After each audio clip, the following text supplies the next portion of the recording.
the idea was Ben's mum and dad wanted to grow truffles in their retirement. They did a couple of years of research into where we could grow truffles. Obviously, the south of France would have been ideal, but it's a little bit far away from the family and grandkids. So they sort of did a bit of research and worked out, well, Granite Belt seems like a pretty good place on paper to be growing truffles. We've got that high elevation, the Mediterranean sort of climate, cold frosty winters, hot dry summers, all the things that truffles like. So they started looking for a property in the Ballindine area, and then they found, we found this one, which was, we were looking at another one, which I'm glad we didn't buy because it actually ran out of water, but we settled on this one because it had the farm stay cabins. We've got 7 kilometres of river frontage, we've got ironbark timber, we've got just more scope for diversity. And I guess with the cabins, that was our first foray into agritourism while we're sort of waiting for these truffles to grow. So yeah, they bought this block, we came here to manage it, and I suppose their dreams become our dreams. So they're down pretty much once a week, kind of helping out with mowing and maintenance and that kind of thing, and we're living on the farm, and 2 kids later, and and we're just living the dream. So it is grown under the ground on the roots of a host tree. So in Australia it's an English, a French oak, or a hazelnut tree, predominantly. They reproduce in the soil like a mushroom with spores. So what happens is, at this point in time, they will be grown and formed. At this time of year, we're going to start to see the climate cool down. The soil temperature is going to lower, and as we start to get those frosts in, our truffles will start to ripen. So whatever size they are now in the soil is whatever size they will be when we go to harvest them. So we just now wait. We do have some truffles down there, so I'm happy to show you. What happens then is, as the temperature starts to cool down, your truffle will start to ripen. The aroma develops, that colour develops, so you get that beautiful black, marbly kind of, almost like a black Wagyu sort of colouring. And then they get nice and firm and hard. And then we come through with Barry. Barry will tell us that there's a truffle there, and then we will give Barry his reward, and then that's when we get to work. We have to ultimately decide whether or not that truffle's ready for harvest. So we get down on the ground, very glamorous, dig in the dirt, so we don't bother getting a manicure between June and August because there's no point. We just use our hands. Because our soil's loose enough that we can just displace the soil, and we don't want to damage the truffle in any way. So we just use our hands, excavating carefully around the truffle.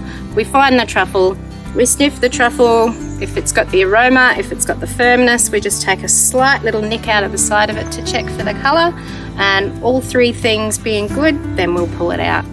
And then it comes back to the truffle cottage. We wash it with a toothbrush, very high tech, and then it either goes into food that we demonstrate cooking with, or it'll go home with someone that's been on a truffle hunt, or whatever we haven't sold by sort of Sunday. I call my restaurants and then say, hey, this is what I've got for the week. What do you want? So that's pretty much our winter. That'll go right through till about August. Depending on conditions, if we have a cold enough winter and we've got enough truffles in the ground, we might even go through till September.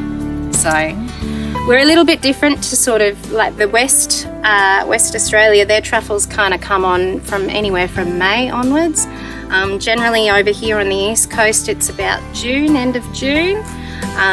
For us, it's pretty much the same. It's really, for us, dependent on when we get those cold frosts. So in the case of last year, where we had a really mild winter, we didn't actually get our first frost until mid-June.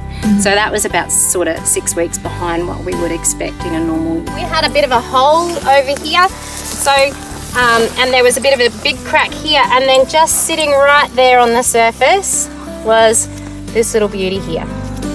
So, and then there's that bit next to it. Oh, is that dirt or truffle? That's a game I like to play. Dirt or truffle? No, so that's dirt. So if you can do that, it's dirt, but you can't do that with this one. So you can see this one's a bit squishy, so it's not ready to go. Now, whether or not that will harden and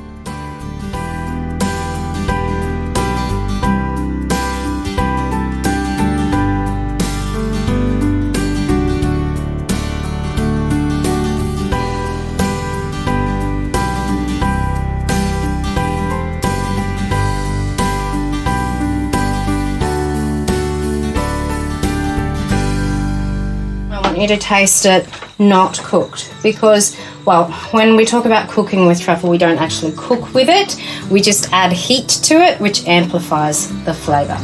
So truffle butter can be enjoyed spread on fresh bread, which is what I'm going to get you to start off with, and then you'll notice that when you have your pasta in a little while, you're going to stir that same truffle butter through with your cheese, and you'll find that it emulsifies, melts, and you'll be able to actually smell the truffle aroma.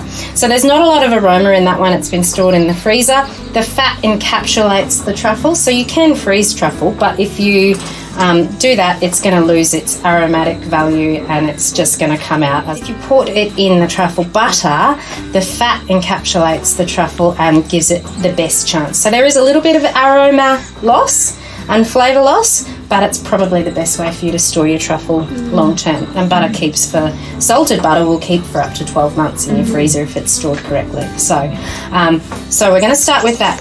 Now, I do